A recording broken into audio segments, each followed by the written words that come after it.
December 13, 1943. The air over Assam is thick with tension. Second Lieutenant Philip R. Adair rockets into the sky, his P-40 Warhawk, Lulubelle screaming in response to a frantic scramble order.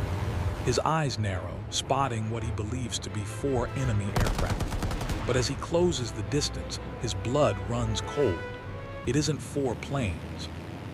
It's 4 full flights of 6 Japanese bombers each, a dark swarm of over 24 aircraft, shielded by a protective screen of 0 fighters above and below. The other P-40s of the Burma Banshees are still struggling to get airborne. He is utterly alone. A wave of icy dread washes over him. Over 60 enemy planes are bearing down on his home base, on the hospitals, on everything he is sworn to protect. To charge in is a death sentence, but he shoves the fear into a dark corner of his mind, slams the throttle forward, and points Lulubelle's nose directly into the heart of the armada. In a voice recording years later, he would recall his grim resolve. I called up control and said, "Look, they're gonna be releasing their bombs pretty quick, and I don't know if I can do much of anything or not. I'm gonna do the best I can to mess up their attack." He knew the bombers were the true threat. He swooped down from high on the left, his finger tightening on the trigger. I started firing pretty long range out because I knew all I could do was fire enough tracers across the front of them to kind of shake things up a little bit. His gambit worked. The bomber formation began to waver, planes bouncing nervously.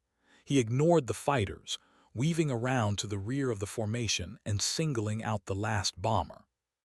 A burst of fire slammed into its left engine, and a flicker of flame erupted before he overtook it too quickly to see the result. In an instant, the sky erupted with zeros, but Adair was ready. He slammed the stick full forward and to the left, throwing his plane into a violent negative-G outside roll and screaming into a high-speed dive. He escaped the swarm, his heart hammering against his ribs. While his audacious attack had rattled the bombers, they still released their payload. Yet, perhaps shaken, their bombs fell harmlessly short and wide of their target. He was safe. He had faced impossible odds and lived. He could turn for home, but a fierce determination seized him. It worked once. Climbing back with grim purpose, he positioned himself for a second run. They looked like nobody was paying attention to me until I started getting closer to the bombers, and then it looked like that every damned zero in the sky was coming for me. Realizing he couldn't reach the bombers, he switched targets, picking a fighter. His first target evaded him, but the second pilot hesitated. Adair didn't. His guns roared, and he watched in grim satisfaction as the Zero's landing gear dropped and its engine caught fire, spiraling down to crash in the jungle. Emboldened, he thought, "What the hell?" and turned for a third suicidal pass at the bombers. Immediately, Zeros converged on him from all sides. As he rolled into his escape maneuver, he saw a Zero climbing straight for him, its guns already blazing. Then, wham, wham, wham. It sounded like a bunch of gravel. Lulubelle shuddered from the impacts. An explosion roared behind the cockpit, and fire licked around his armor plate before being extinguished by the wind of his dive. He was in serious trouble. The jungle rushed up to meet him. He pulled back on the stick, but nothing happened. A cable must have been severed. The plane was locked in its dive.